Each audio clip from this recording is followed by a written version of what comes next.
Welcome back to the Flex Diet Podcast. I'm your host, Dr. Mike T. Nelson. On this podcast, we talk about all things to increase muscle performance, improve body composition, and do all of it within a flexible framework without destroying your health.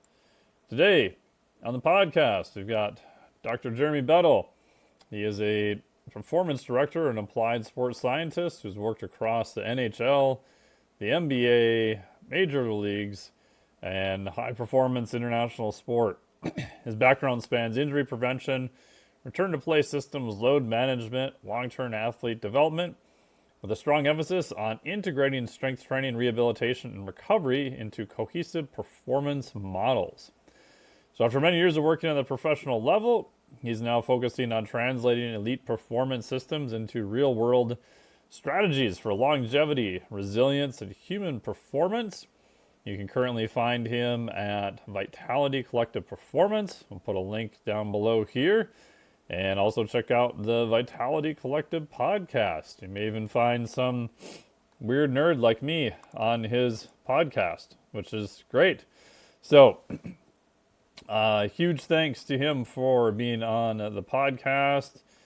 We had a really good discussion about wide range of things, everything from injury prevention, return to play, high ankle sprain, load management, training and recovery.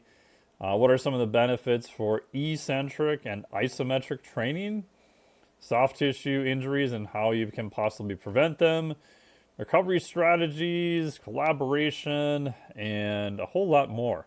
So I think you'll really enjoy this conversation.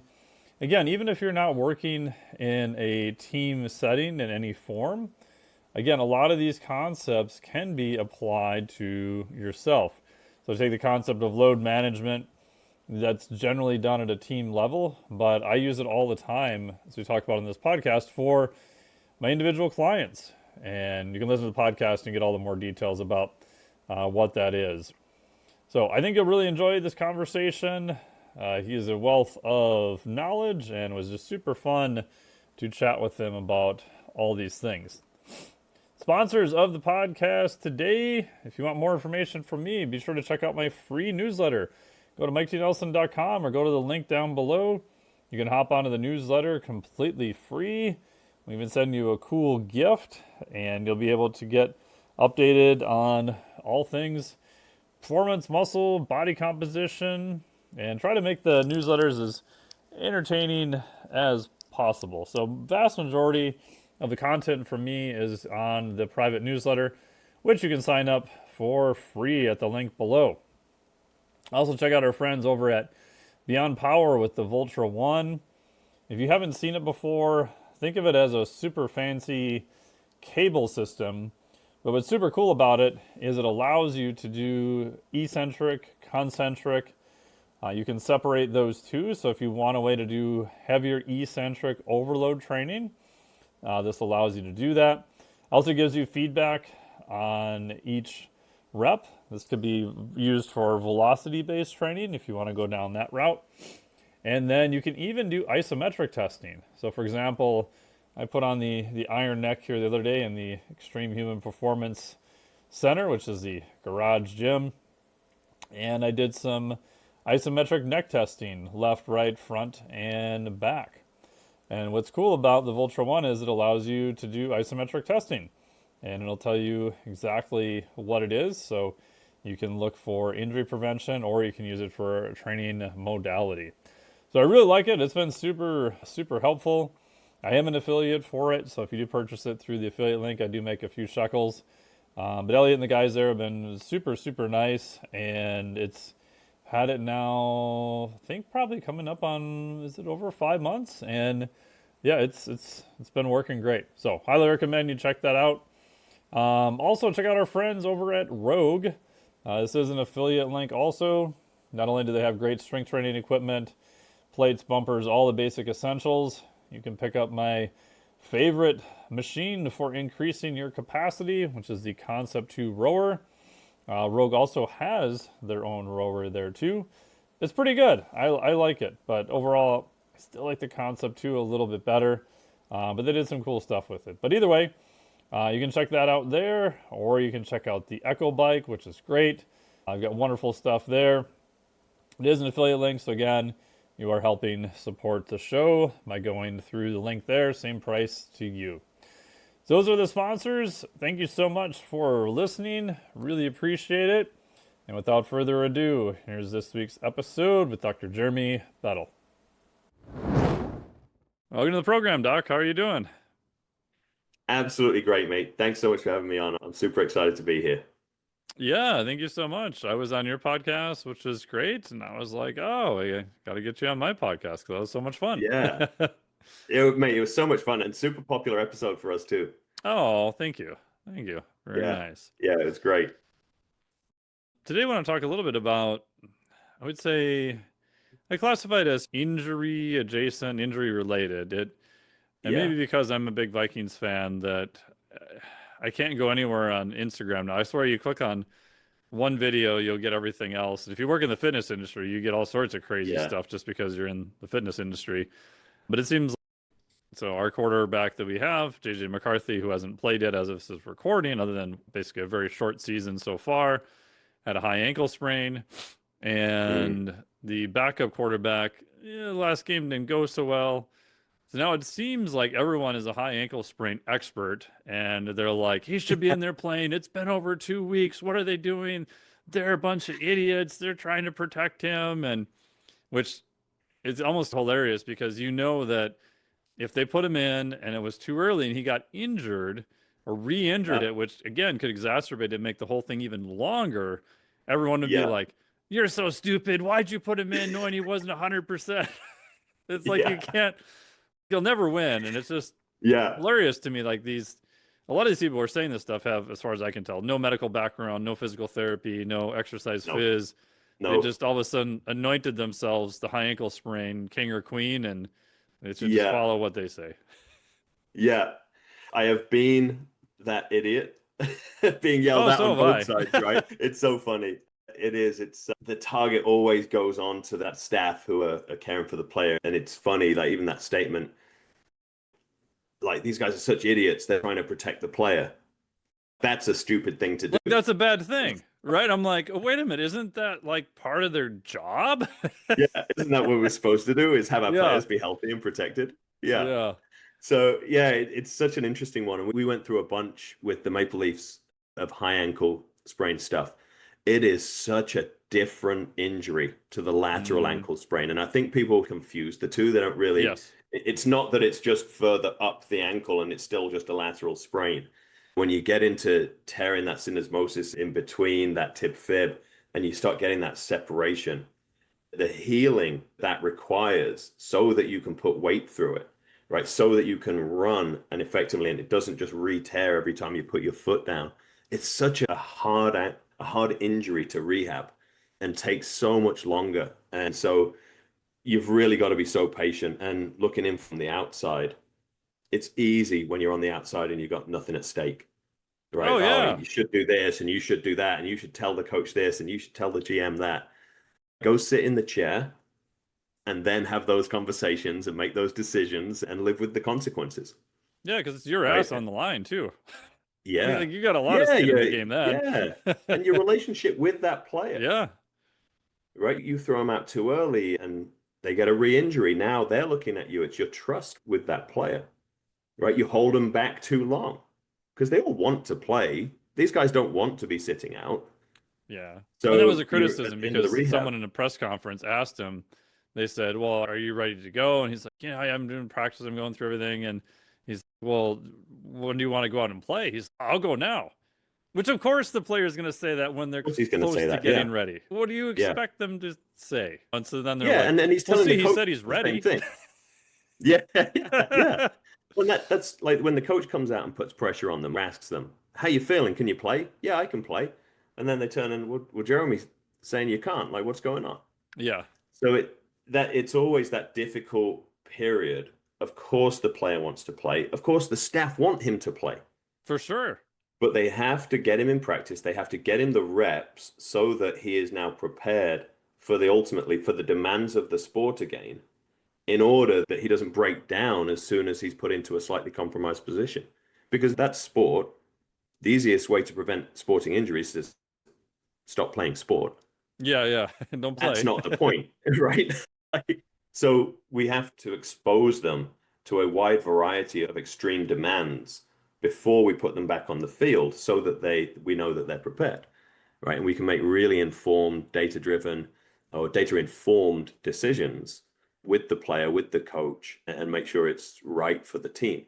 Because the worst thing you can do is instead of losing him for 5 weeks, now we let him come back 2 weeks too early and we lose him for the season.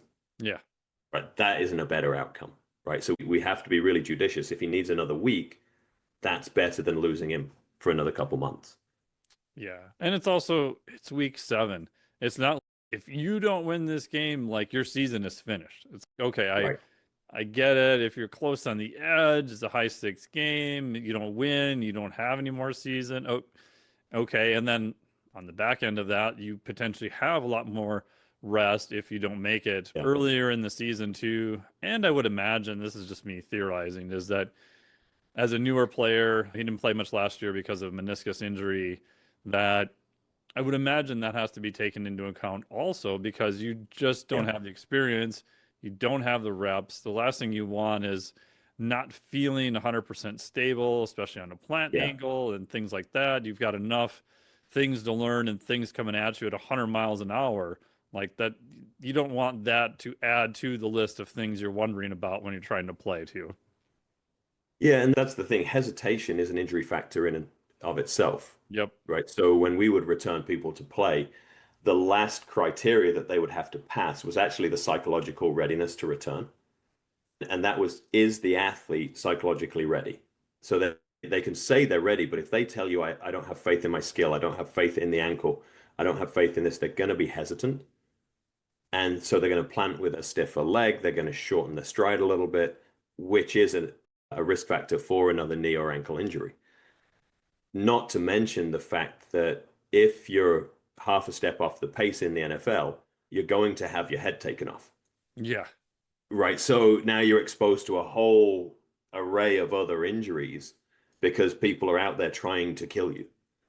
Right. So you have to have an athlete who is at their level of competence to compete at that level. And I think you're right in what you're saying on where in the season there's a big risk reward element to that decision on when is he ready. If it's the Super Bowl, we're probably a little more tolerant to risk. Could he Sure. get rehurt? Sure. If we're in the Super Bowl, we might be a little more comfortable, and he might be a little more comfortable that, look, this could go wrong. Okay, it's the Super Bowl. Week 7, going into wherever, Jacksonville, I don't know, you're probably not as tolerant to that risk. Like, hey, this could be a really bad outcome. Okay, well, then let's wait till next week. So that's a big part of the decision making. Yeah. And for this particular game, it's a Thursday night game as of this recording. So you have Right. a really short week on top of it. Like you don't have normal practices, you can't get as many reps in. So even if you hypothetically were at 100%, now you've got, are you going to toss someone in who has less experience on a short week of practice on top of it versus if it was a Sunday game, might be a different decision. Okay, you can get a normal Right. practice weekend, you can get all your other reps, that type of thing. Yeah. So I would imagine that's a factor too. For sure. Yeah, no question. No question. We would always have them basically a guy who was returning to play, their last week of their program, they would replicate the team's schedule on their own.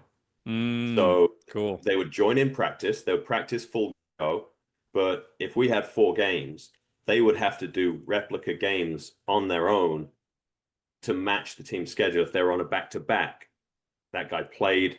Basically, we figured, okay, how many shifts does he do during a game? What are his movement patterns? What's the duration of the shift? And he would do that in the morning of the game. That way, when he came back into the lineup, it wasn't much of a jump for him, right? We kept Right. him, if we look at the acute to chronic workload ratio, we kept it at that 1.3 that Tim Gabbard's highlighted. We really liked it if it was just that next intuitive step. And so I think you're right. If that's a Thursday turnaround, he really hasn't had the chance to go through that full spectrum of demands. So we'd definitely want him to have that full run going into a game. Yeah. Do you want to talk a little bit about that in terms of load management and load spikes? And Tim Galbraith's done a lot of great work on that. And I think it's a lot more, I don't want to say popular now than when it was when it came out. And now some of the things I see on the periphery are almost like, Yeah. I don't want to say too far in that direction. It feels like in fitness and everything, there's like the pendulum swing of like, ooh, Yeah. look at this new thing. I don't know. I don't know about this new thing. I don't know about it. It sounds crazy. And then, oh yeah, this definitely is a thing. And now, oh man, this is the thing. If you're The not thing, it's doing the this and only not thing. following this gospel, you idiots, what are you doing? Yeah. Yeah. Well, and that's how it went. And it's amazing because Tim put out a couple of papers. He's the most prolific That's so many researcher, I freaking think, in papers. It's history. crazy. It's nuts. He was actually a top 10 researcher like in the history of like exercise science Oh in wow, terms of that's his wild. productivity. Yeah, it's absolutely wild. People are making careers off just basically throwing mud at him on Twitter right now, right? And it's crazy. There's one guy, he's an Australian researcher, and he's just absolutely slinging mud at Tim. And that's where this load management thing has got so crazy, and it's become something that Tim, who really popularized this stuff, it's completely missing the point where it's the only thing. Yeah. And people have read into it that this is a prediction model. If you go to 1.3 spike on your acute to chronic workload ratio, so I'll back up. Your chronic workload is essentially a rolling average of how much work have you done over 4 weeks, right? So that's your conditioning. Your acute workload is how much have you done over the last week. So that's your stress and fatigue. And if we take our stress way above our conditioning, our capacity, you're exposed to more risk of injury, right? Tim identified a threshold of about 1.3. There's another threshold the other way at about 0.8, where you can be underprepared and you actually start detraining. So we like to oscillate between those two in load management. The point being that this is not the factor, it is not a prediction, it is an indicator of risk, right? So if we go to 1.3 and we stay there, we have exceeded your capacity for a long period of time. You are now exposed, right? And what that would come out as is fatigue. And what fatigue does is it exposes your weakest link. If you're super weak, you're going to start getting sore really quick because we have exposed that weakness. We found that strength was actually one of the biggest protective mechanisms for injury prevention. Makes So sense. we would look to build this chronic workload as high as we could get it safely, right? So we thought you're actually twice as likely to get hurt if you're underprepared and you have low capacity versus if you're really highly prepared.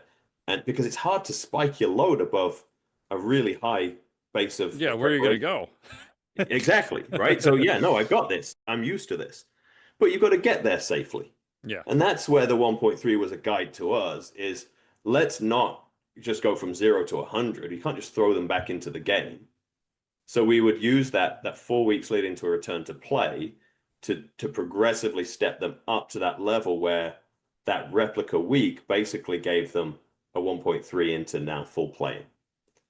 So that was our load management strategy. And how we monitored it was we assessed all of the major risk factors for groin injuries, for example, in hockey, right? 5 major risk factors. And we assessed that every 2 weeks. We knew that if you were susceptible in any one of those areas and you put on top of that a spike in load, we had to do something to intervene. We tried not to pull you from hockey. That was a last resort. But maybe you need some work with the strength coach. Maybe you need to be with the PT. Maybe you need to be with the massage therapist, just to give the tissue the capacity to handle that extra load. So game by game, we would monitor training load, and I would just give a list of guys who were really spiking. I would give that to our physical therapist, and we would coordinate an intervention around that. So it wasn't so much load management in, okay, shut them down, right? Or we weren't picking the 20 games that the guy's going to miss. It was how do we keep them in all 82 games? Mm-hmm. Right? And we actually set a franchise record for the most players to play 82 games in franchise history because we just kept monitoring, kept intervening, and creating a really healthy squad. Oh, that's awesome. I think the modeling of it to my brain matches some of the stuff I've done in HRV and a lot of the work that's been published in HRV. It's like you have your acute number, you have your chronic number, or kind of your running baseline, to take 4 week, 7 week, whatever. There's different ways. You're looking Yeah, at your coefficient of variation, right? So how much do you vary day by day? How much do you right, vary over time? And if you start seeing these huge changes, like some shit's going on, right? If you all of a sudden right. HRV goes down significantly, you may not be at risk for that day. We could argue about acute things and activation and things like that. It's probably not the best, but if you're living now for 3 days at a very high level of Yeah, stress, something's going on and your risk is now going to become higher and higher. And you even see that in HRV on the opposite side. You can actually go too high parasympathetic and hmm, athletes' performance is just dog crap, like especially in speed and power right. sports. So again, you want the kind of happy medium. If their HRV is real low, they may need more capacity. So we're going to slowly build them up, especially with aerobic work, things like that nature, to get them to a Hmm. level. If it erodes a little bit over the season, it's probably going to be okay. But if they start at a high level and erodes a little bit, we're okay as long as your coefficient of variation is not crazy. But if you start in the Hmm. basement and you start eroding, like you're going to be in a world of hurt by like week 6. Exactly right. That's exactly how we looked at it. And that HRV is it's the canary in the coal mine, isn't it? Right. Right. Just like these were for us. It was something to say, hey, go investigate what levers we need to pull to get this guy back where he needs to be. Yep. And that's what load was for us. It wasn't that we were super worried that he was training or playing really hard. It's just that was exposing him to something that we might need to go look at, right, to make sure this wasn't a problem. And I think any time we start leaning on one metric too much, we start not using it for what it's for, right? And it's easy to go yell at Tim because well, we went to 1.3 and no one got hurt, or this guy was at 1.1 and someone got hurt. Oh my God, Tim's an Oh, idiot, geez. The right? model didn't cover every possible thing in a high Everybody, speed every scenario, contact sport. it's crazy. So the thing we knew, like every year, if you were in the bottom 30th percentile for groin strength, and this was relative groin strength, you had a flare up in training camp.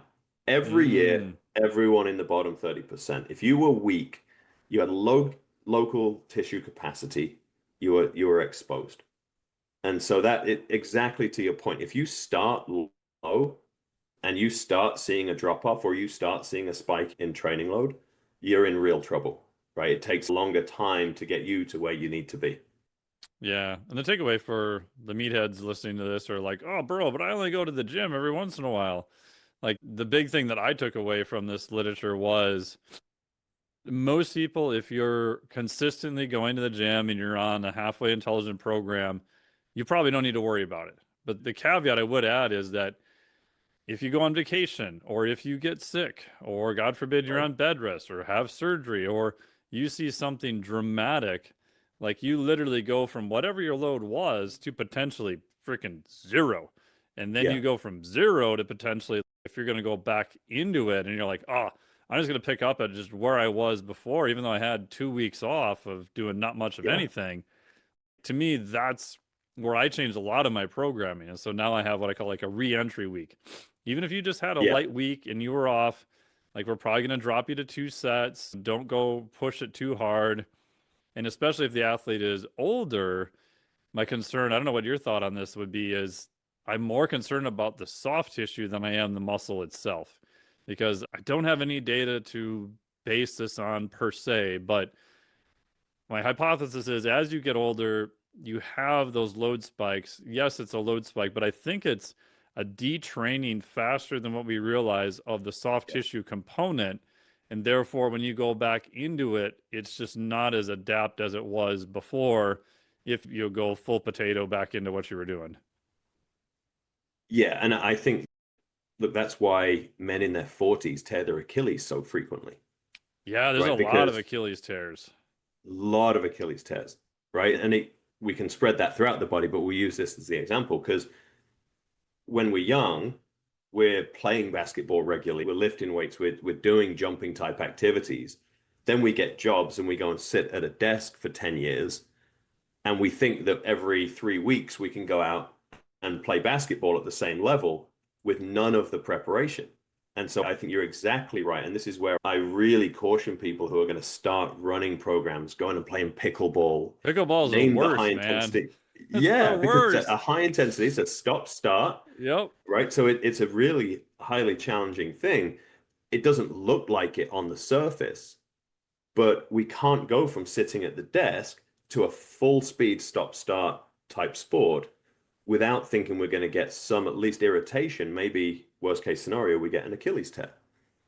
So that's absolutely where I think this does come in, is that we do go on vacation. We do get injuries. We do surgeries are where these big drop-offs in capacities come. We've got to Yeah. try and avoid these at all costs because we must regain that capacity after surgery. We absolutely have to.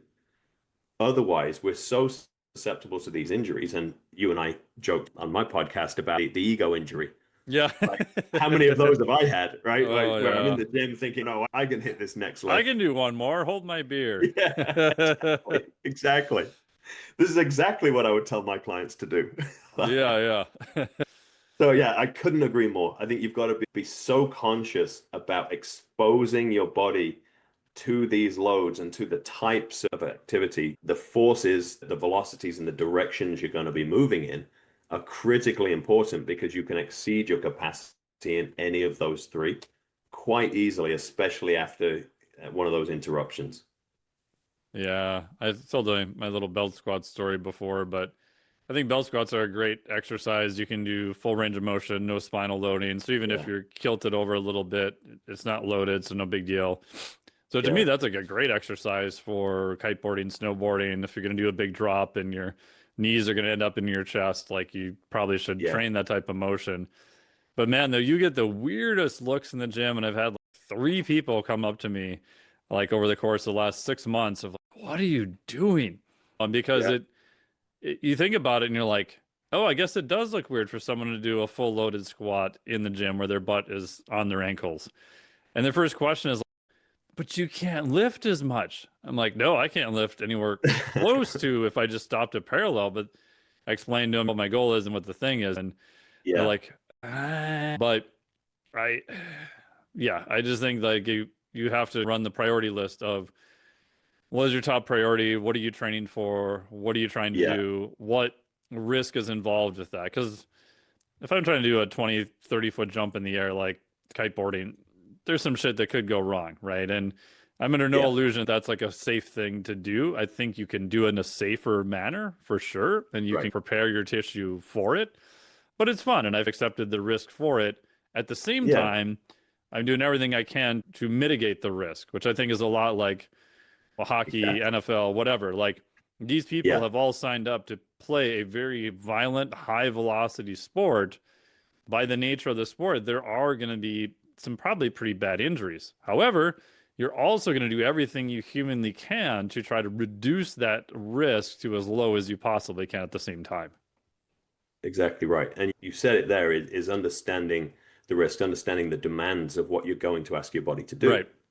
That's the parallel between sport and coming out of sport. Like your non-athlete is no different to your athlete, right? The end product of me jumping and LeBron jumping looks a little bit different, right? Just a Yeah. smidge. But we've still got to take those impact Same forces on physics. landing, right? Same physics are involved, same physiological systems, same mechanics. And so if you want to kite surf, no problem, right? If you want to pickleball, if you want to play tennis, you name the sport you want to play, absolutely go and do it. It'll be great for brain health, cardiovascular health, muscular health, your social community. But what you have to do is understand the demands of that activity, whatever it is. could be heli skiing. Understand the demands and work backwards from those where you train your capacity to be able to do that. And that's how you'll have a long run playing your sport versus going out, doing it twice, tearing your Achilles, and never going back out.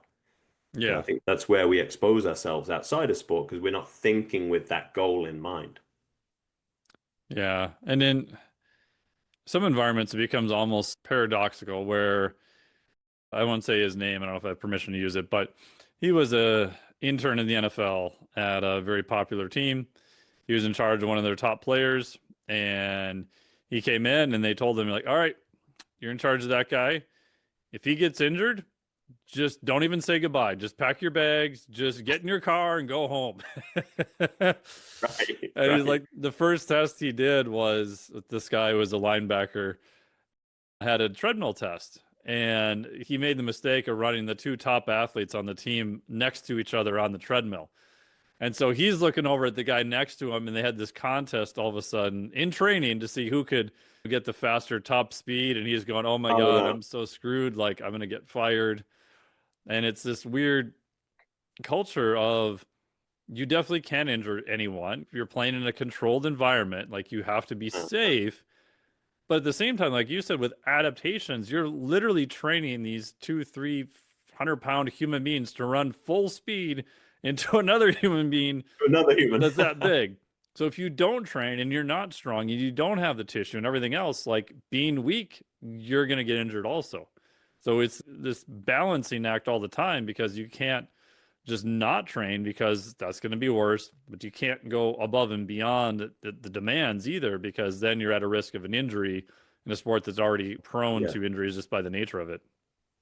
Well, and that's where I think we've got to look at what load management became. And similarly, as you were saying with HRV, we started measuring load.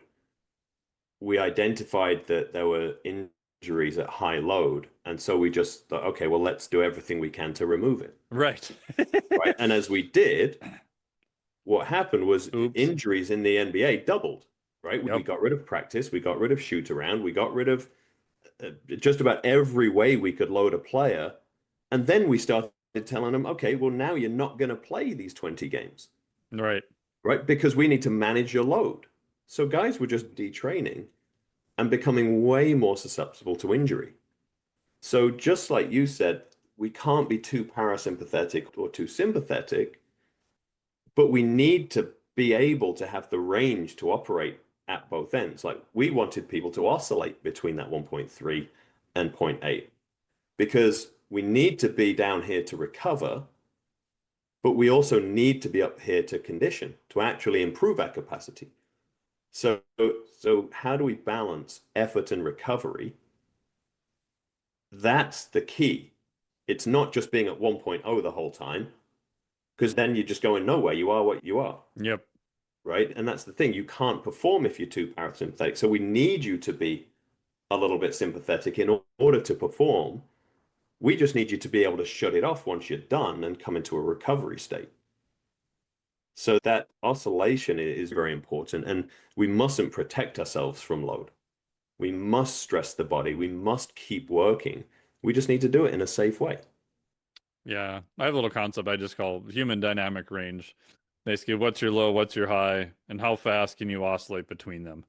Right. And this Right. applies to heart rate, HRV, respiratory rate, minute ventilation, load management. Like the same Right. principle shows up across multiple spectrums. And if Right. you lose that variability, like in pretty much all cases, that's not a good thing. And again, I'm biased because my whole thesis was fine scale variability analysis across physiologic systems. So 7 years of doing that stuff wires your brain to look for it everywhere. But you see it show up time and time again. And it's a harder concept to explain because everybody likes linearity. Everybody likes one Yeah. number, wants things to be the same. What is the goal? What are we shooting for? It's no, you want a range. You want to be within a set range, and then can you oscillate between that range? Hmm. And maybe safely over time, we could expand that range a little bit. Yeah. And that's exactly it. And I think I love that you're looking for it everywhere because for me, it is everywhere. You see it too, right? You see it across Yeah. most systems. Yeah. And when you've pushed people at the highest level, you really see their capacity. It's amazing how robust the human body can be. Oh yeah. And having now, I'm at both ends of the spectrum now. I've been in the NBA, the NHL, Major League Soccer, and seen what those people that are so far from the norm can do. And now many of my clients are in their 80s, but they can still do and still adapt to the stimulus. Yep. Again, it doesn't look like these guys, but everyone's improving in their 80s, right? Everybody adapts. And so we can keep that range. And I think that's what the people in their 80s, how this becomes longevity for them, is because we give them more robustness for a range of risk exposures, right? It's not that they're not going to trip, but can they catch themselves, Mm-hmm. right? Can they not fall if they trip? If they do fall, can they not break their hip? If they hurt their wrists, can they still get up without their hands? Right. So I think that range is super, super important for everybody, especially in everyday life. Yeah, and I also like the idea of in engineering you call it a safety factor, which basically just means, hey, we did all these calculations. We think the stress on this structure is X, and safety factor two, let's just multiply everything by two, so we're safe. Like, but Right. it's this like physiologic headroom. Like, how much extra capacity do you have?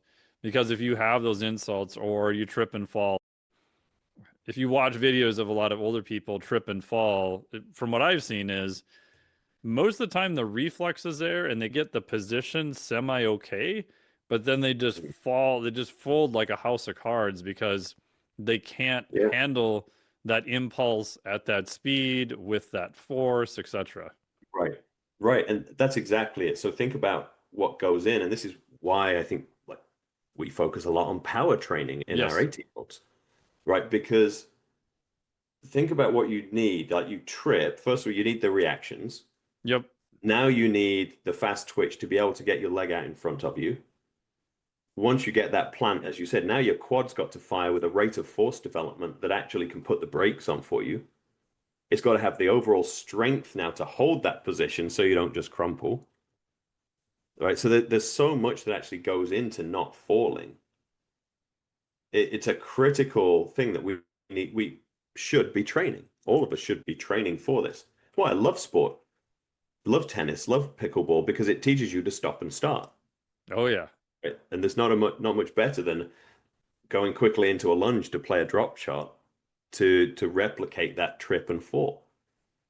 So yeah, I couldn't agree more that we just need to give people the range and the capacity in all of these different traits to be able to like ultimately the longevity sport is don't fall down and hurt yourself. Right? Oh, definitely. Yeah, yeah.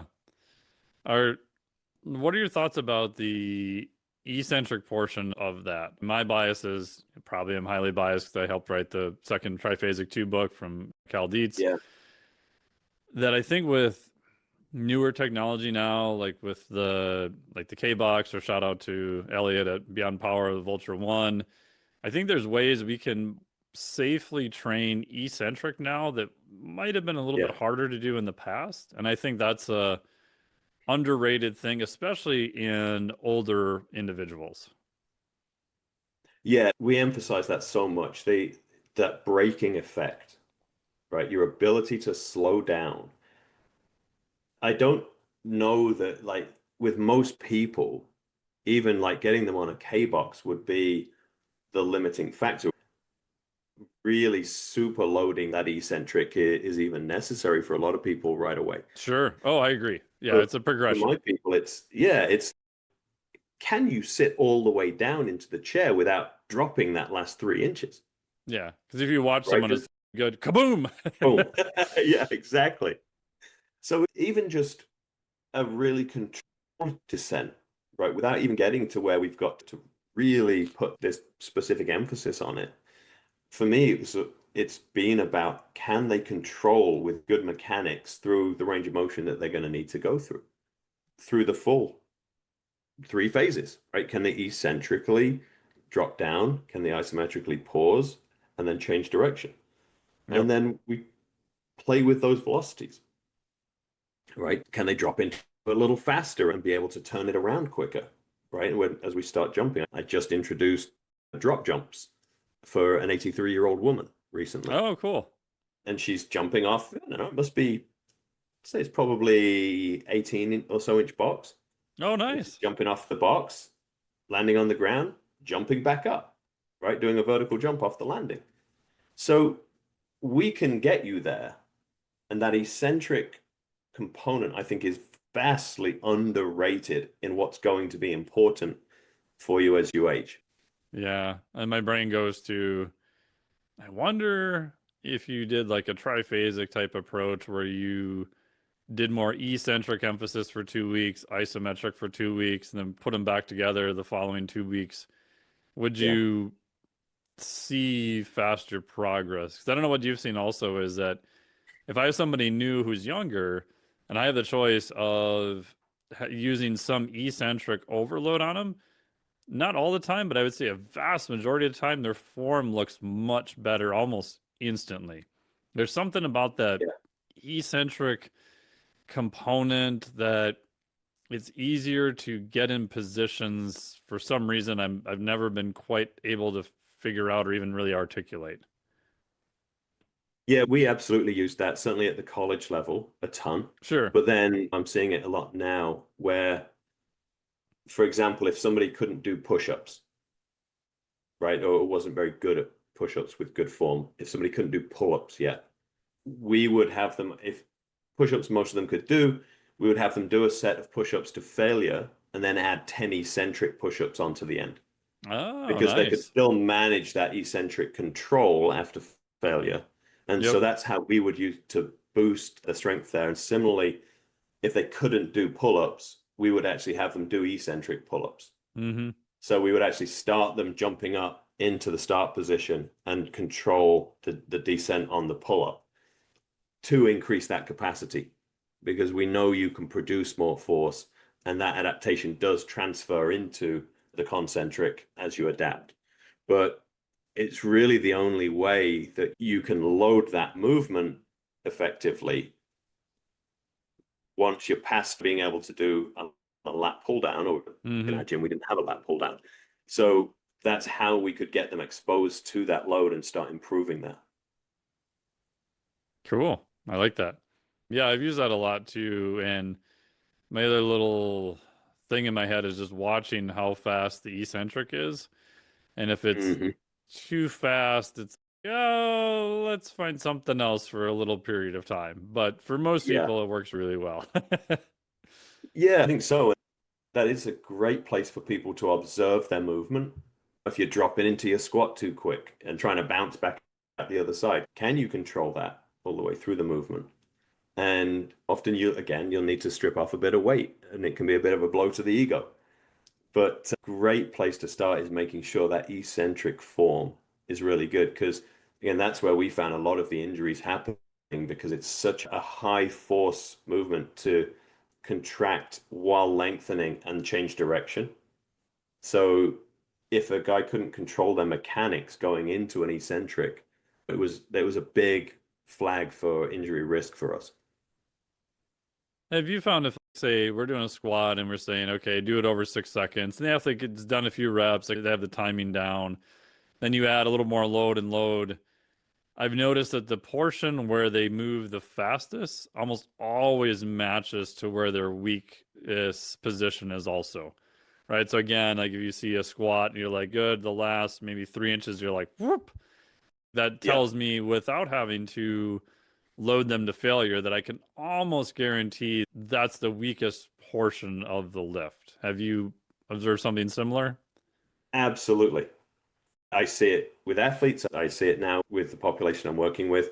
Think about a step up, right? They'll try and jump through the first Yep. little bit, right? And then they'll be good and they'll come down and about that same point, they'll drop down, right? So that this first portion for me absolutely is an indicator of where they're going to be challenged. I think it's a really interesting place to be to set the range that you want them working in and start to gradually challenge and expand that range so that we can build that capacity. Yeah, I found that with even on a lateral side. I realized this after I blew out my ankle in 2005 Mm, that I thought I was all good after about a year. Everything was good, but I realized that even just on the width of a freaking curb, if I'm holding onto something and I put my toes up and I allowed myself just that difference of 3, 4 inches or whatever, like I would go down that last inch, I was missing all of the time first from the contralateral position. And so I started yeah, testing a bunch of people and I'm like, holy crap, in certain positions, it's crazy when you take away the compensation. So you can't bounce off, you have to keep your heel up. And then to reverse out of it, so I would have them drop, just touch your heel and come back up. It's amazing, like with just that small portion, how weak a lot of people, myself included, were. And that didn't even make sense to me until you realize, oh, they're almost always doing those movements with using the calf and using the toes, and which is fine. That's not bad. But it's interesting how when you start removing stuff to see what's underlying it, you're like, oh, interesting. yeah, yeah, exactly. Every time, and especially with the athletes, we would really make sure that I want your heel to touch, not your Yep. toe, because it would always assist them on the way down and help them jump a little bit on the way back up every time. Cool. What are your thoughts about just in general soft tissue injuries, right? Because I would say you do have athletes that do have muscular injuries. That does happen, but most of the stuff I've seen, even for most gym goers, it seems like it's the soft tissue that vast majority of the time, if they have an injury, is what's breaking down. Any thoughts on that? Would you agree with that? And then anything you can do to try to reduce the risk in that area? Yeah, we did see some true like muscular injuries, Yeah, you right? will. No question about that. But I think that tendon, I think it's really important to pay attention to not just your force production. We one of the really interesting things we had to deal with in hockey was the Achilles tear. Not playing hockey, it was when guys got home and started their home workouts, actually Hmm. dryland workouts, because they'd been locked in a boot Ah, for 8 months, and then with basically no vertical loading component whatsoever. sure. And then they go home, and the guy's been waiting in Sweden for them for the last 8 months, and he's raring to go for the off season. And day one of plyos, right? And guys ruptured their Achilles. And we had that happen 2 or 3 times at different levels. And it became really important to us throughout the year to maintain the guys doing plyometric work. And I think that's where the soft tissue really comes involved, is in those very fast movements. And because that's where we store our elastic energy versus the muscle, I think that's where we can see the higher incidence during sports of these soft tissue injuries. So one of the mistakes we make is that we get super, super strong and we lift a lot of weight, but we don't do the plyometric work that is indicative of athletic performance. We assume that the sport is enough, but I've always thought that we have to provide that stimulus to train and increase our capacity there in order to protect from the demands of the game.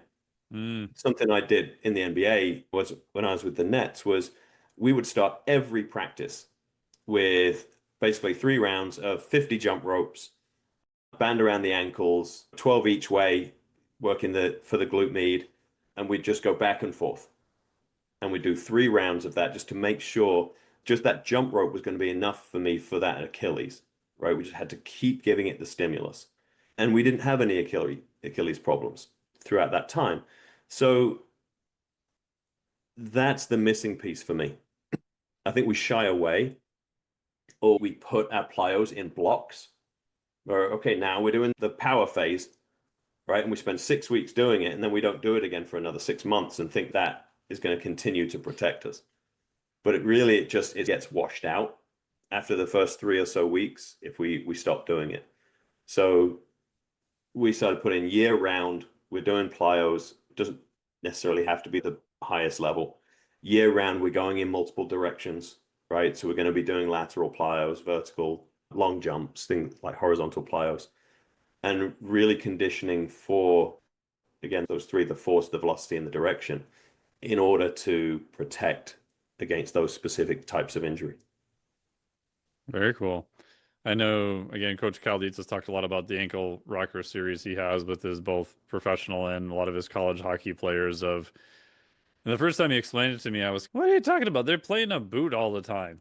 But then you realize that, oh, idiot, like the body is still sensing all of those structures. And it might even be more imperative, like you were saying, because they are playing in a boot all the time. They're probably maybe not seeing some of those stresses that like an NBA player would see because it's a different scenario. So it may be more important to provide an external stimulus to keep all those structures and everything else intact and up to par because the sport is a little bit different. Yeah, exactly right. And if you think like something I didn't know about hockey before I went and worked in the NHL was the edges on the skates, right? And so you're on a blade, but that blade is actually grooved. And Mm, so you've got those two edges. So actually your dexterity in your foot as well is really important so that you can be more agile on the skate. Our best guys were the ones who could find their edges quicker, stop, start, change direction much more subtly and through the foot and ankle versus with their whole body movements. mm, So that it was a really important part, as Cal alludes to with that, to train the feet of the hockey player inside the boot is a very important thing. yeah, yeah. Very cool. What are your thoughts about some of the work from Keith Barr's stuff about 20, 30-second isometrics and the thought being that you're so an isometric, I was always thinking this never made sense to me. I'm like, wait a minute, isometric contraction, there's no muscle working there. Well, hold on, I did a wall sit for 30 seconds. This sucked horribly. I didn't go anywhere. What the hell's going on? And then you realize the muscle is still obviously contracting to hold you there. And so his theory is that if you're always doing impulse loading, like if the four fingers are like the size of the load, it's only the path of least resistance that's getting used all the time by that soft tissue. And now if I apply a 30-second isometric, the muscle's contracting all the time and I reduce that stress shielding. So now I'm starting to get some force, albeit at a low level, through the rest of the soft tissue. And because there's force going through it, the body comes in and goes, hey, we got to strengthen some of Yeah. these areas up. Yeah, 100%. One of the rules that we had for guys that we did an isometric groin exercise every single day, Mm, right? So there was a lot of emphasis in the literature put onto eccentric loading. We didn't find it particularly important, which we did. What we knew in an 82 game schedule, we couldn't have the guys be sore. So it gave us a couple of benefits. The isometric groin allowed us to keep it active and keep it strong, keep the contraction there. As you said, once you've fired and that motor unit starts to fatigue, another one has to kick in to help it. sure. So we got that sort of cycling and that more comprehensive look. But then we also got that tendon involved, right? Because it starts to take some of that strain. And then if adding into his work, if you add in some of the collagen Sure. before you're working out, I don't know how much it helped us, but we sure as hell did it, right? Yeah, yeah. Because I why told not, right? multiple teams, I'm like, Yeah, I can show you his work. It's based on his research. I don't know a downside, so I would do it if I were you. right. Why wouldn't you? Yeah. Exactly. Yeah, so that's exactly what we did. Super, super important on the isometrics because, as we said, it doesn't make you sore. It does give you more muscle recruitment. It does recruit into the tendons. So why wouldn't we put that in high velocity sports like hockey, basketball, and others? Yeah. I've even programmed it more for just different, even recreational athletes and stuff now too. Mm. Like I probably a year and a half ago started doing it more for grip stuff and stuff too. And the thing I Yeah. noticed was almost immediately, like any niggly issues I had in forearms or my elbows or stuff like that, it literally just went away, which is kind Wow. of crazy. And so then I got probably a little bit aggressive. And I thought, okay, how far can I push this and do like the 10 minutes per day? And it was the weirdest thing. Like you would get some slight muscle soreness. And again, I would not recommend people go to the max like the first day, but I'm like, oh, I'll try it. What the hell? But it was the weirdest soreness. It almost felt like my soft tissue was sore. I don't know if you've ever had that sensation before. Like for grip stuff, the first time I ever did a Saxon bar, which for listeners is like a 2x6 you can load with weight. And so you're doing it with an open hand pinch grip and flexion at the Mhm. same time. So like I lit up like everything from the end of my fingers all the way up my whole like forearms to have that sort of soft tissue Yeah. soreness.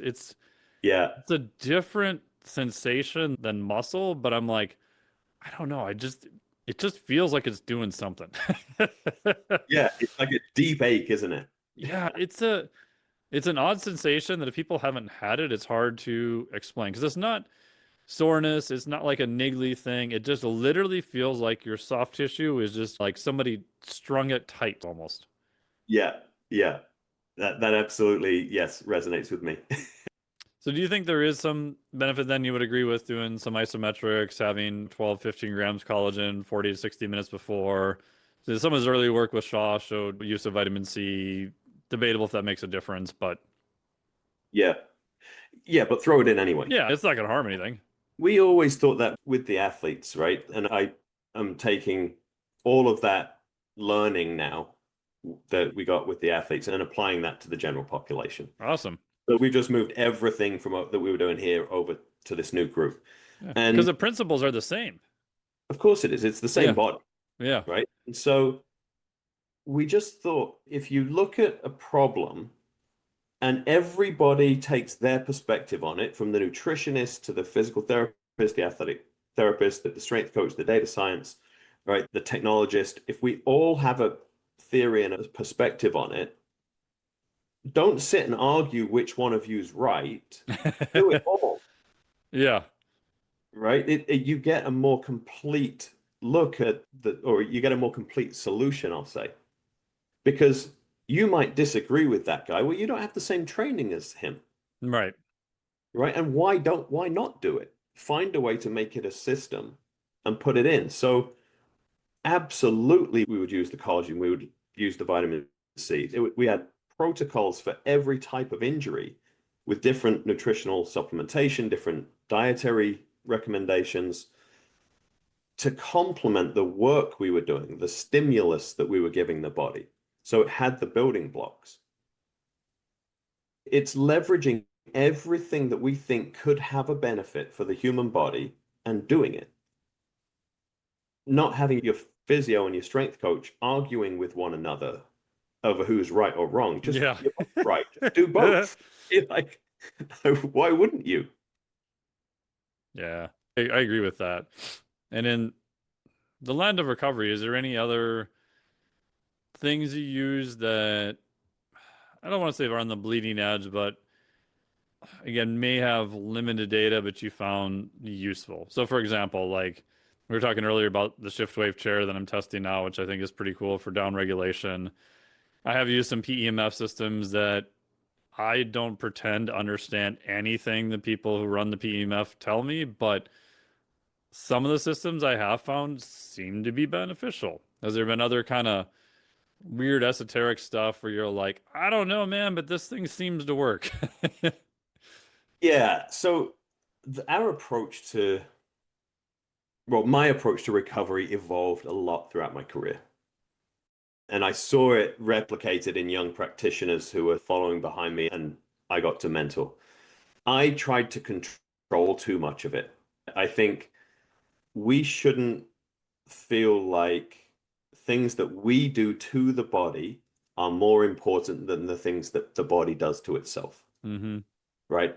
If you are not eating right, if you are not sleeping, if you are not getting good therapy, if you're not spending time with friends and family, all of the esoteric stuff melts away, Yeah. right?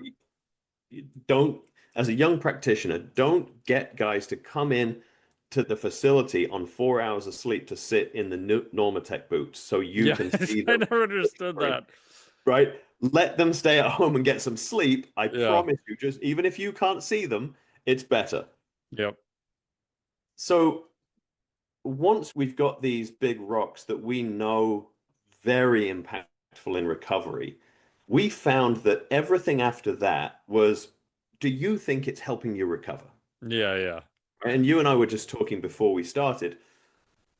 Anything that gives me the perception of relaxation is going to put me a little more parasympathetic. For sure. So physiologically, are the Normatec boots going to heal the micro tears in my muscles and make me less sore? No, absolutely not. Does it put me in a more parasympathetic state? Because it feels amazing. I love it. Yeah. And some people hate Um, it. Like I was shocked. Like yes, some people are like, this is the most horrible thing ever. I'm like, okay, let's not do it. and so for you, it won't help you recover Right. because you'll be more stressed. Yep. So we've got to find what are the things that you just enjoy doing, like the red light bed. They have one at the gym that I train at. Do I know if it's giving me a real physiological impact? No. Am I laying there basically meditating without my phone for 20 minutes? Yes. Right. Yeah. So, and so it's beneficial to me. So I think that's where I go with recovery is some of the stuff I don't know. It probably doesn't directly physiologically impact the stuff that we or the company certainly will say it does. But I can tell you if you believe in it, if you enjoy it, if it makes you feel good and relaxed, you are recovering. Yeah. Yeah. And I think that's like a huge component. A friend of mine, Frankie, was saying that state before skills. Like the state of which you do something in matters a lot. And I've seen way too many esoteric recovery stuff forced on clients and athletes who vehemently opposed and hate it. There wasn't any good research. It wasn't like, hey, we're instituting a curfew, you should go to bed. It was like, let's try this crazy wackadoo thing, and I don't like it, and oh no, you have to do it, and it's really, is this the Yeah, battle you want to die on? I don't know, man. yeah, yeah. I had a buddy in the English Premier League, and they had a young kid who had just signed from Africa, right out of, I don't know if it was the Right to Dream Academy, but he'd come right out of an academy in Africa. And this kid had just grown up playing there, and you play, and that you eat and you recover, and off you go. And they bring him over, and he's in the north of England, and we're going to fine you every time you don't do an ice bath. Oh, geez. Do Poor you bastard. really think that kid who has never done an ice bath in his life, you think that's going to be a recovery strategy for him? Or do you think that's going to cause him so much stress that it's Oh, actually going yeah. to do it? So he just signed his first contract. He just wrote a check for the fines for the year and just, Yeah. I'm not doing this. But that's it. You put so much weight on things that you think you can control, and you can go tell the coach, I got it. I'm on top of them. They're recovering because I can see them. I think it's an illusion. Yeah, and a lot of times it's kind of sad that a lot of it's not measured.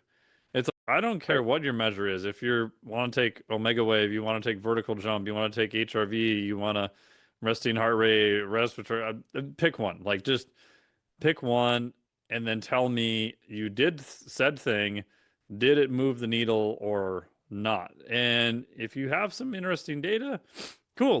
If it were me, oops, I may cut you a little bit more slack because you could demonstrate what's actually going on. But I Yeah. guarantee that some of the more esoteric stuff, like not all the data is going to match. And you are going to have people where it went the opposite way of what Hmm. you find. And then you're back into, okay, well, what do we do with the, the three people that got worse? Do we customize it further? Do we tell them they have to do it? What's our culture? Do we want everyone to do it? Do we allow them individuals to do some stuff, not other stuff? And it just gets real messy real fast. Yeah, we had a point system in the end. If we were going to have the guys in the facility and they were going to recover, if there was something that we knew physiologically was going to have an impact, we would give it 5 points and down from there, right? And so basically we would say, okay, everybody's got to get 20 points. Yeah. right? So you can, if you do the thing that we think is most important, you get 5 points. You'd have to do less of it.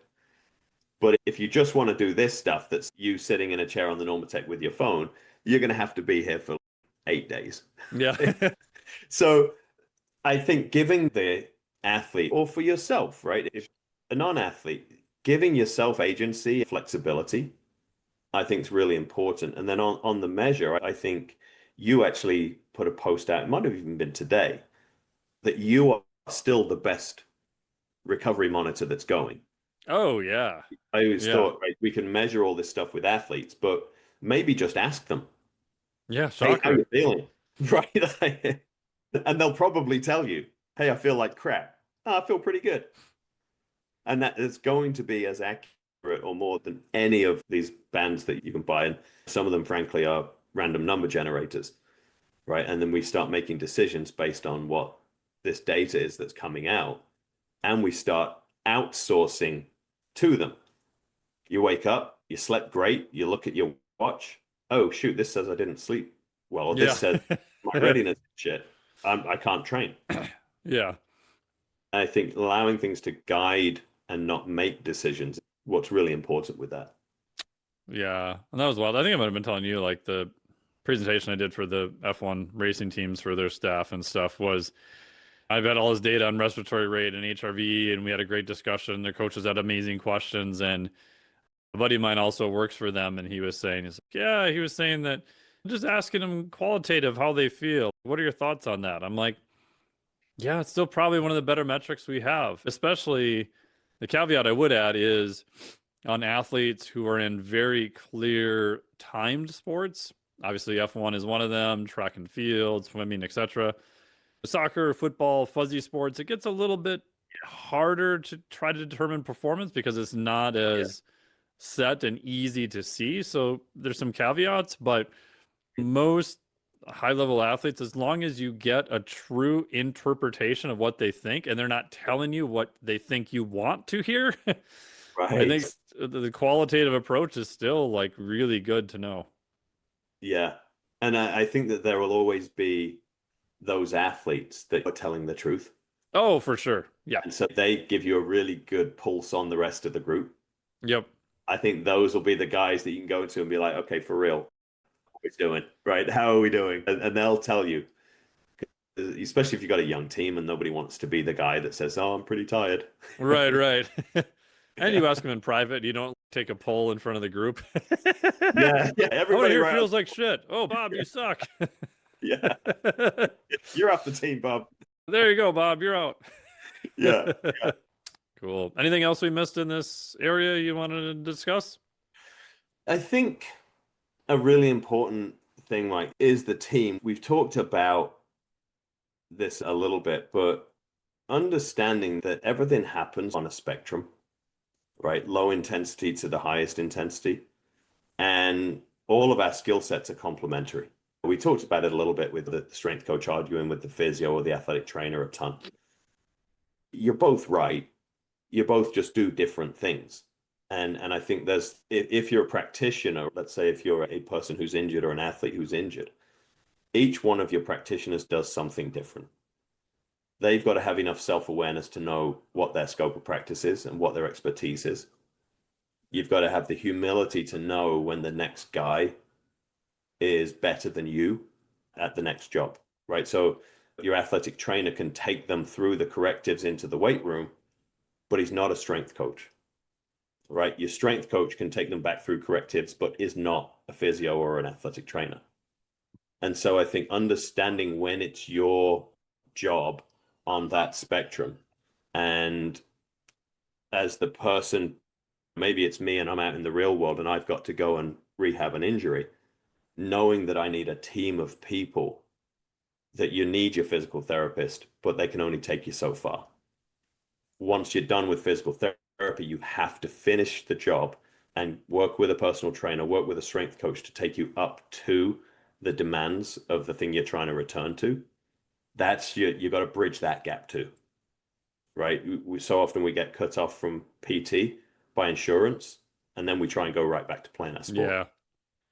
right? We got to do the work to finish the job and get back to those demands and really use the complementary skill sets of everybody on our team in order to have a really complete and comprehensive injury prevention program as we're rehabbing from an injury.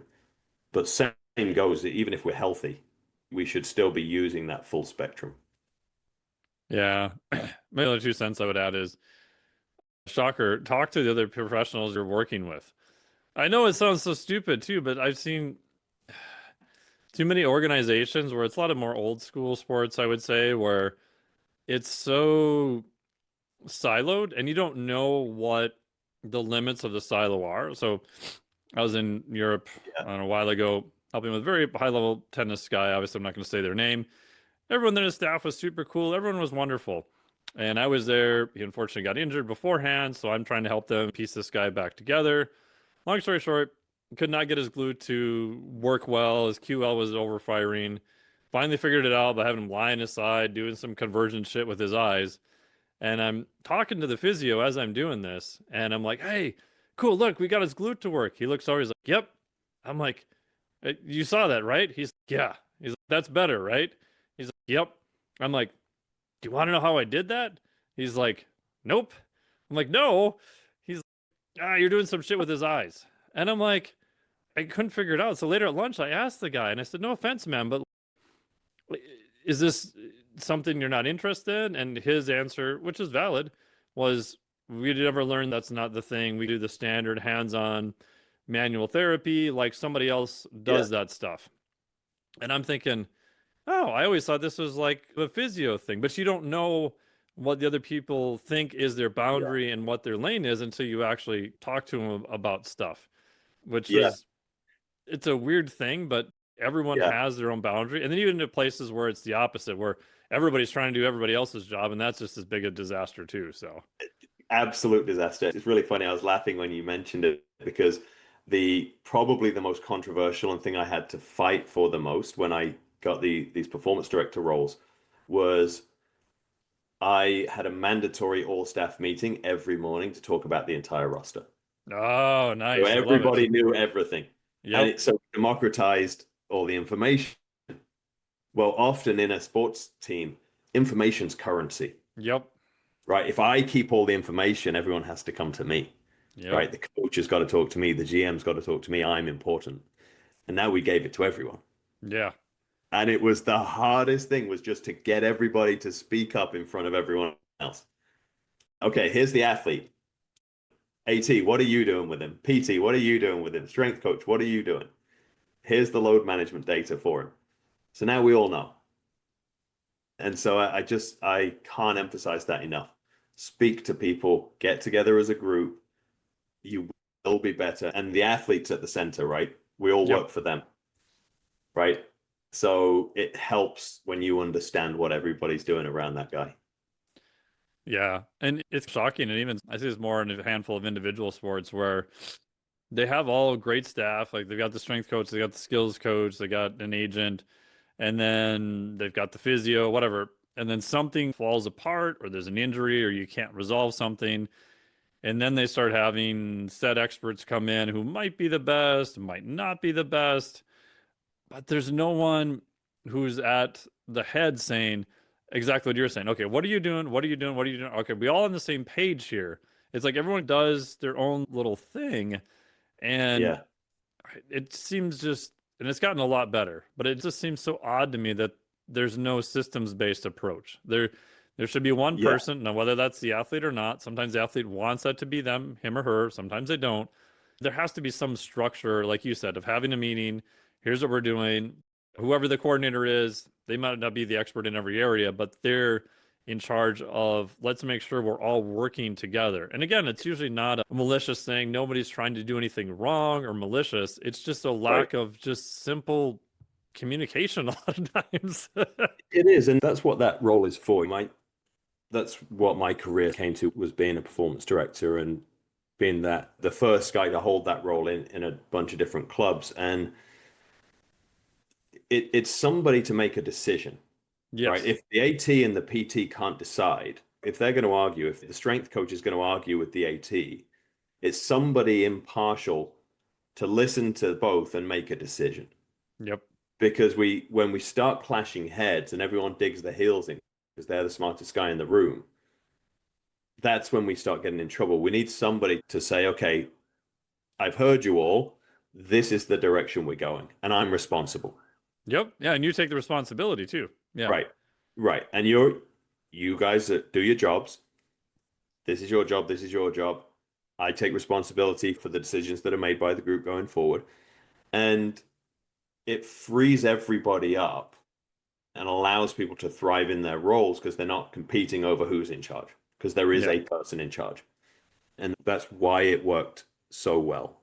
When we were at the Leafs and we were able to coordinate a system, we're able to have everybody do their job and ultimately go 3.5 years without having an injury because we all met, we all communicated, and everybody did their role within the program. And it was a systems-based approach, as you say. We could do a whole nother podcast on this. Yeah. Last part, I'll have you tell the story of how athletes came in. And I think the analogy you used was they like get in a little raft and they flow down the river, right? They go to each Yeah. station, the next station, the next station, which to Yeah. me, that's so brilliant because I think people underestimate, even for themselves, like just offloading stuff to a coach, offloading stuff to someone who's an expert who's Yeah. looking out for you. So your job is execution. If you have the money, maybe hire someone to help with food prep. But even at the highest level, having, if it were me as an athlete, knowing that, okay, I just show up and everything's taken care of. It's this thing, the next thing, the cognitive burden, I guess, for lack of a better word, just gets reduced so much.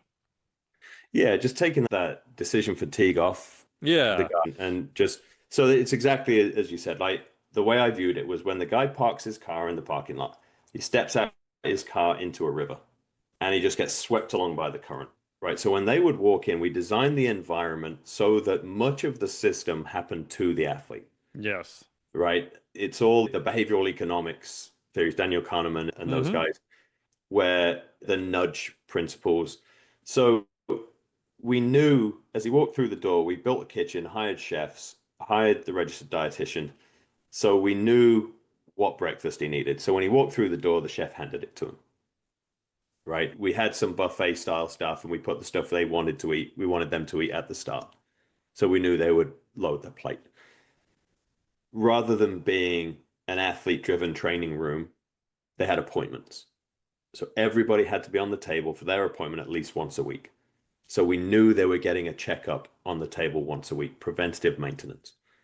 We had a team lift, right? Everybody knew when everybody had to be in the weight room.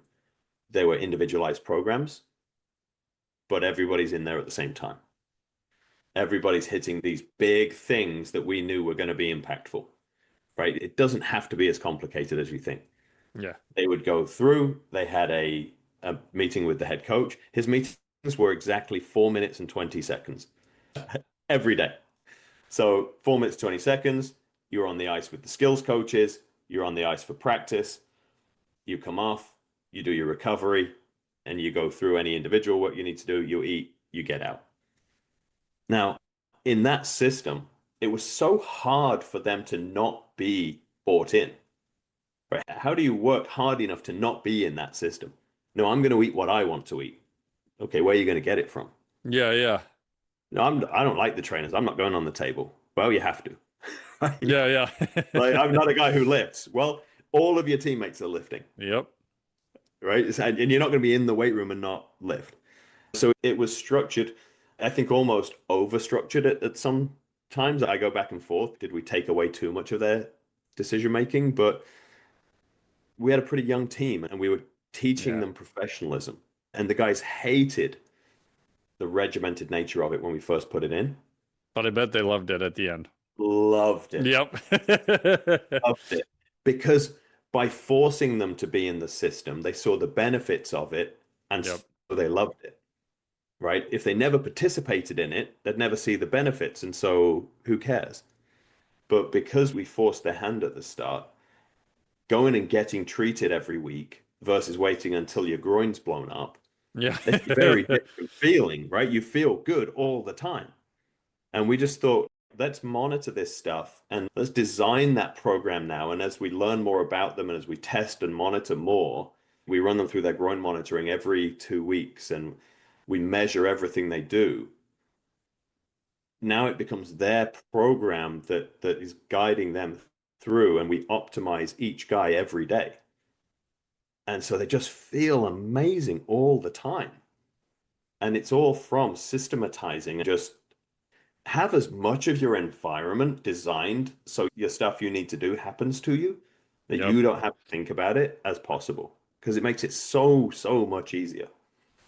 Yeah. And even if someone is just a general fitness person, like I can't tell people like how much just have a rower, have a bike in your garage, have a couple kettlebells. Like you don't need a fancy gym. Like I'm a weirdo. Like I love spending money in my garage gym. It's amazing. But you don't need to go to that extreme. Just have something. Like for God's sakes, pre-cook some protein for the week because like you said, like you're just hedging the deck, rigging the system in your favor. It's just Yeah, going to be a lot easier. You're going to reduce that sort of effort and it's just going to make it a lot easier. yeah.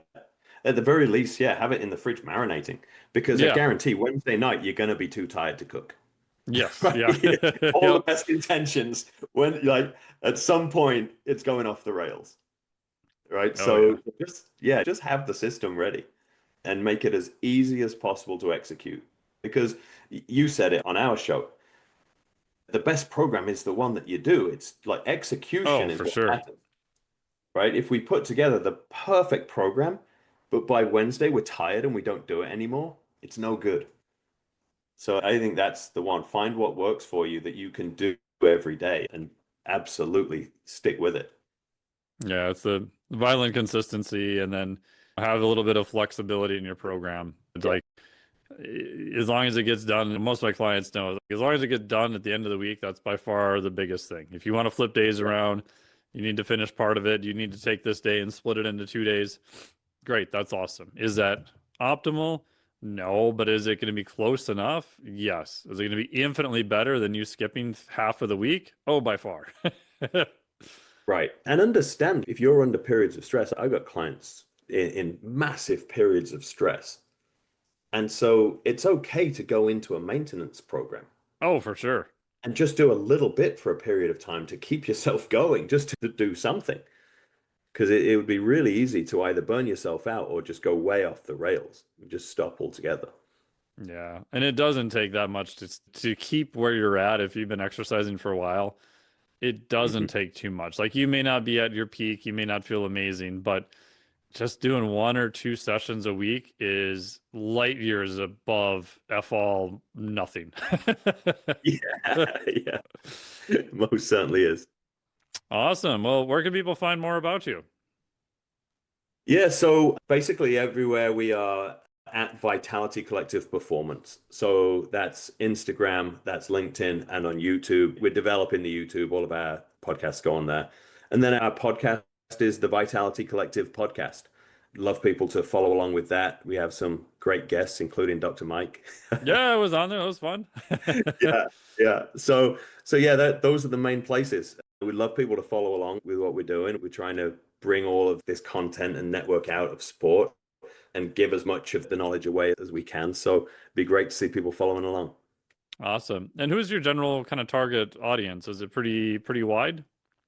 Yeah, very wide. We're it's anyone with a human body. There we So go. we're That's good. casting a bit of a net.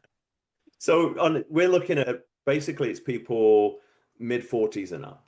Okay. We're looking at it. This is a vitality program. It's all aspects of health. And so we're really creating strategies for people around their longevity, but really around how do you thrive, right? How do you live the absolute best life possible and keep doing the things that you love doing for as long as you can do them? So the target audience is in that sort of 45 and up range, because that's when you wake up and your back hurts because you slept. Right? Yeah. The first time that happens, you start thinking about your longevity, right? And Yeah, so yeah, that'd definitely. be a really good demographic for us. Awesome. Well, yeah, I would highly encourage everyone to check out all the great stuff you've got going on. And thank you so much for being on the podcast. Really appreciate it. Yeah, Dr. Mike, thanks so much. I really appreciate the opportunity. Thank you. Thank you so much for listening to the podcast. As always, really appreciate it. Huge thanks to Dr. Jeremy Bettle for all the great discussion we had here today. I hope you can apply some of this to your training, or maybe you're in a team setting there also. Make sure to check out all of his great stuff over at his website, all the wonderful services and everything that he provides, which are all top notch. And then also check out his podcast. Even look for the episode that I did there. He's got a lot of other really cool guests on there also. And you can even follow him on the old social media. Tell him I said hello. Our sponsors, my own business. So check out if you want to be on the newsletter. I've got tons of great information that goes out on a pretty much daily basis. Try to make them entertaining and useful. And it's completely free. And if you don't even like it, you could sign up and then you could unsubscribe if you want. But check it out below. We'll send you a cool free gift. Like 90% of the content I put out now goes directly to the newsletter. So hop onto that. Check out our friends over at Beyond Power with the Vultra One. If you're looking for a way to do eccentric training, concentric training, you can even measure isometrics. You can do isokinetics. You can do all of it with one device. You can bolt onto a power rack, or they have other methods of attaching it to different areas or devices. And it's been super helpful. I've used it literally almost every time I've been training in the gym here. And as I mentioned at the top of the show, I was doing some isometric neck training the other day, and it's always something cool I find to do with it. Last sponsor, check out our friends over at Rogue. If you're looking for strength equipment, bumper plates, dumbbells, or my favorite piece of capacity training equipment, the Concept 2 rower, you can check them out there. Those are affiliate links, so it does help support the show. Thank you so much for listening. If you could do us a favor and hit the like, subscribe, download, leave us a review, comment, all that great stuff helps us with the old algorithms to keep getting wonderful, great guests completely free for you. So thank you so much. Greatly appreciate it. I'll talk to all of you next week. There's something wrong with this hearing aid. Yeah, what's wrong? And I can't hear with it. Oh, no wonder. It's too far away. This podcast is for informational purposes only. The podcast is not intended as a substitute for professional medical advice, diagnosis, or treatment. You should not use the information on the podcast for diagnosing or treating a health problem or disease or prescribing any medication or other treatment. Always seek the advice of your physician or other qualified health provider before taking any medication or nutritional supplement, and with any questions you may have regarding a medical condition. Never disregard professional medical advice or delay in seeking it because of something you have heard on this or any other podcast. Reliance on the podcast is solely at your own risk. Information provided on the podcast does not create a doctor-patient relationship between you and any of the health professionals affiliated with our podcast. Information and statements regarding dietary supplements are not intended to diagnose, treat, cure, or prevent any disease. Opinions of guests are their own, and this podcast does not endorse or accept responsibility for statements made by guests. This podcast does not make any representations or warranties about guest qualifications or credibility. Individuals on this podcast may have a direct or indirect financial interest in products or services referred to therein. If you think you have a medical problem, consult a licensed physician.